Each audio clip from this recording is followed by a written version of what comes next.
Olá, pessoal! Estudaremos a Lei 11.892 de 2008, que implementa os institutos federais.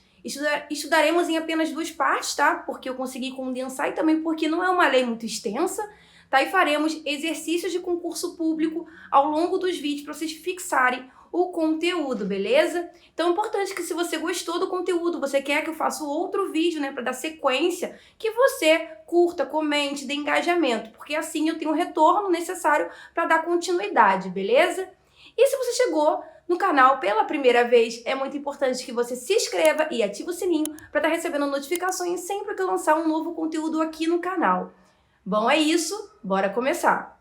Vamos estudar a Lei 11.892 de 2008, que institui a Rede Federal de Educação Profissional, Científica e Tecnológica e cria os Institutos Federais de Educação, Ciência e Tecnologia.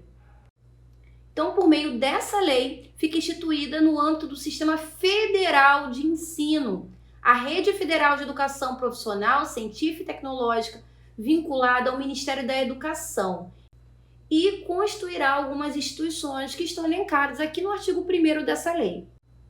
Vale destacar que a LDB, que é a Lei de Diretrizes e Bases da Educação Básica, menciona a educação profissional técnica. A educação profissional técnica como uma modalidade da educação básica, né? Fala sobre educação profissional técnica de nível médio, como é que ela será desenvolvida, ela pode se desenvolver de forma articulada com o ensino médio ou subsequente em cursos aqueles que já concluíram o ensino médio, né? Ou seja, o educando ele pode fazer o ensino médio junto com a educação profissional técnica, concomitante ao mesmo tempo, enquanto que aquele que já concluiu o ensino médio ele pode também fazer, só que ele vai fazer de forma subsequente. Em que âmbito nós estamos falando aqui? Em que âmbito de federação nós estamos falando aqui? No âmbito federal de ensino. Inclusive, segundo a LDB, é incumbência e atribuição da União a assegurar, né, em colaboração com os demais sistemas de ensino, um processo nacional de avaliação das instituições e dos cursos de educação profissional técnica e tecnológica. Então faz todo sentido essa lei instituir as redes de educação profissional científica e tecnológica no âmbito da rede federal de ensino, no âmbito do sistema federal de ensino. E se estamos falando de ensino, faz todo sentido que esses sistemas federais, essa rede federal voltada para a educação profissional científica e tecnológica, esteja vinculada ao Ministério da Educação. Não poderia ser diferente. E quais são as instituições que fazem parte dessa rede federal de educação profissional científica e tecnológica? Os Institutos Federais de Educação, Ciência e Tecnologia, que são os IFs, os Institutos Federais. Aqui no Rio de Janeiro nós temos como exemplo o Instituto Federal do Rio de Janeiro, o IFRJ, que antigamente, antes da implementação dessa lei, era conhecido como Cefet Química, o famoso Cefetec. Temos também a Universidade Tecnológica Federal do Paraná, o TFPR. Temos os Centros Federais de Educação Tecnológica Celso Zucco da Fonseca, o Cefet, né, Cefet RJ, e também nós temos o de Minas Gerais, que é o Cefet MG. Temos também as escolas técnicas vinculadas às universidades federais e o Colégio Pedro II. Vale dizer que as instituições mencionadas no inciso 1º, 2º, 3º e 5º, ou seja, os IFs, também a UTFPR, que é a Universidade Tecnológica Federal do Paraná, também o Cefet RJ, também o Cefet MG, e o Colégio Pedro II são consideradas autarquias, possuem natureza jurídica de autarquia, detentoras de autonomia administrativa, patrimonial, financeira, didático-pedagógica e disciplinar. Para quem não sabe, a autarquia é uma entidade da administração pública indireta que presta serviços indiretamente à administração pública, que prestam serviços de natureza típica da administração pública e que possuem autonomia, além de serem criadas através de lei, tá? Então, essas instituições que eu citei são consideradas autarquias. Isso cai em prova, tá? Eles trocam a autarquia, colocam uma outra entidade para poder induzir o candidato ao erro. Também é importante saber que elas possuem autonomia, o que faz todo sentido, já que são autarquias. Que tipo de autonomia? Autonomia administrativa, né, em gerenciar os seus próprios recursos, né, de organizar as suas funções através de um estatuto. Também patrimonial, em relação, né, à organização e administração do seu próprio patrimônio, financeira, envolvendo recursos financeiros, né, envolvendo o gerenciamento desses recursos, envolvendo orçamento, didático-pedagógico, ligado a questões de ensino e aprendizagem, e disciplinar. Seguindo, nós temos no artigo 2º, que cai muito em prova de concurso, então atenção aqui, porque esses primeiros artigos são os que mais caem em prova de concurso. Diz que os institutos federais são instituições de educação superior, básica e profissional, pluricurriculares e multicamp, especializados na oferta de educação profissional e tecnológica nas diferentes modalidades de ensino, com base na conjugação de conhecimentos técnicos e tecnológicos com as suas práticas pedagógicas. Bom, então, os institutos federais, né, os IFs, eles podem ser instituições de educação superior, também básica e também profissional. Pegando o IFRJ como exemplo, né, o antigo Cefetec, o IFRJ, que é um instituto federal, oferece educação básica, oferece educação profissional, né, que pode acontecer concomitante subsequente, né, o ensino médio, e oferece também educação superior. Nós temos cursos de nível superior sendo oferecidos pelo IFRJ, que é um exemplo aqui do Rio de Janeiro. Então, o IFRJ oferece educação básica, né, o ensino médio, por exemplo, pode acontecer, como eu falei, subsequente ou concomitante, oferece cursos técnicos e oferece cursos de graduação também. E por que é considerada pluricurricular? Por que os IFs são considerados pluricurriculares, né? Porque nós temos ali como base múltiplos currículos. Porque também essas instituições, elas oferecem 2 ou mais cursos, trabalham com 2 ou mais áreas, né, de ensino, de conhecimento, então por isso pluricurriculares. E multicamp, para quem não sabe, camp é o plural de campus. Então, correto, por mais estranho que pareça, é falar os campi e não os campos, tá? Então, os campos são locais, são unidades de ensino, né? E locais em que acontecem a administração e ensino dos IFs, tá? Dos institutos federais, que realizam atividades dos institutos federais. Ainda usando o IFRJ como exemplo, tem vários campi, tá? Tem campus na Baixada Litorânea, na região metropolitana, né? No Rio de Janeiro, tem também em São Gonçalo, tem em Realengo, tem em Niterói, enfim. E os IFs são especializados em oferecer educação profissional e tecnológica. E para isso, eles irão conjugar conhecimentos técnicos e tecnológicos com práticas pedagógicas. Então você vai ter sim ali conhecimentos que eles serão direcionados para uma prática tecnológica bem alinhado, bem específico. Se você está cursando o curso técnico de mecânica, evidentemente você terá acesso a conhecimentos muito específicos relacionados a essa área, né? Conhecimentos mais aprofundados de física, por exemplo, que outros cursos não vão oferecer. No entanto, essa especificidade não pode de forma alguma excluir as boas práticas pedagógicas. Então, por isso a conjugação, tá? A combinação desses conhecimentos técnicos e tecnológicos com as práticas pedagógicas. Essa lei traz informações importantes, tá? Então, para efeito da incidência das disposições que regem a regulação, avaliação e supervisão das instituições e dos cursos de educação superior, os institutos federais são equiparados às universidades federais. Então, os IFs, eles são equiparados às universidades federais, por exemplo, a UFRJ. O IFRJ, ele equipara-se ao UFRJ a nível de regulação, avaliação e supervisão, né? Uma vez também que oferece curso de educação superior.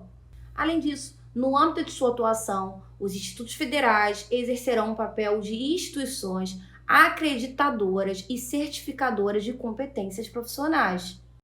Instituições acreditadoras, elas são o quê? Elas são instituições que elas podem realizar, podem aferir, podem certificar e instituições com base, né, nos dispositivos legais. E também são consideradas instituições certificadoras porque elas são capazes de emitir certificados, né, em relação à capacidade técnica, reconhecimento de uma capacidade técnica de um dado curso. Além disso, os IFs terão autonomia para criar e extinguir cursos, claro que no limite da sua área de atuação territorial, assim como registrar diplomas dos cursos por eles oferecidos, mediante autorização do seu conselho superior, aplicando-se, no caso da oferta de cursos à distância, a legislação específica. Então, os IFs podem criar e eliminar cursos que não são mais necessários. Então, ele pode sim, ele tem essa autonomia. E ele pode registrar diplomas daqueles cursos que são desenvolvidos por eles, que são oferecidos por eles, né? E claro que para isso tem que ter autorização do seu Conselho Superior, que nós vamos ver aqui que existe uma organização em relação aos institutos federais, tá? E eles têm um Conselho Superior que vai autorizar essa emissão, a emissão desse diploma dos cursos oferecidos pela própria instituição. Seguindo o nosso estudo, a UTF-PR, que é a Universidade Tecnológica Federal do Paraná, configura-se como universidade especializada. Tá? Então tem essa nomenclatura que é direcionada especificamente à Universidade Tecnológica Federal do Paraná. As escolas técnicas vinculadas às universidades federais são considerados estabelecimentos de ensino pertencentes à estrutura organizacional das próprias universidades federais, às quais elas estão vinculadas, dedicando-se principalmente à oferta de formação profissional técnica de nível médio em suas respectivas áreas de atuação. Então, essas escolas técnicas que são vinculadas às universidades federais, elas farão parte da estrutura da própria Universidade Federal a nível de organização e irá se dedicar de forma precípua a oferecer a formação profissional técnica de nível médio, que é mencionada pela LDB, como eu falei no início da aula. E temos também o Colégio Pedro II, que é considerado uma instituição federal de ensino pluricurricular e multicamp, assim como os institutos federais que nós vimos, e especializada na oferta de educação básica e de licenciaturas. Muita gente não sabe disso. Muita gente acha que o Pedro II só oferece educação básica, mas o Pedro II também oferece cursos de licenciatura, né, em áreas específicas. Seguindo falando do Pedro II, o Colégio Pedro II, ele é equiparado aos institutos federais, né, aos IFs. É equiparado aos IFs para efeito de incidência das disposições legais que regem a autonomia e a utilização de instrumentos de gestão do quadro de pessoal, de ações de regulação, avaliação, supervisão das instituições e dos cursos de educação profissional e superior. Então, o Colégio Pedro II, por ser equiparado aos institutos federais, também possui autonomia. Autonomia na gestão do seu quadro de pessoal, das ações que se voltem à regulação, avaliação, supervisão. Bom, como se equipara aos IFs, o Colégio Pedro II vai ter a mesma estrutura e organização dos institutos federais de educação, ciência e tecnologia. E a criação de novos campi ficará condicionada à autorização do Ministério da Educação. Faz todo sentido, tá? Então, é uma instituição multicamp, nós já vimos. Então, não se limita a uma única unidade, assim como acontece com os institutos federais, tá? Então, para que você tenha ali um novo camp, o Ministério da Educação tem que autorizar. Como é que isso é cobrado em prova? Eu falei que esses primeiros artigos eles são fundamentais, eles caem muito em prova de concurso. Então, vou para uma questão recente, questão de 2024, que diz o seguinte: de acordo com a Lei nº 11.892, de 2008, que criou a Rede Federal de Educação Profissional Científica e Tecnológica, os IFs são instituições, e onde está essa informação está no artigo 2º, esse artigo é muito cobrado, eu já tinha falado isso para vocês, é um artigo que é muito recorrente em prova de concurso. Nós vimos que os institutos federais são instituições de educação superior, básica e profissional. Então, aquelas alternativas que colocam apenas educação básica, apenas educação profissional, apenas educação superior, elas estão erradas.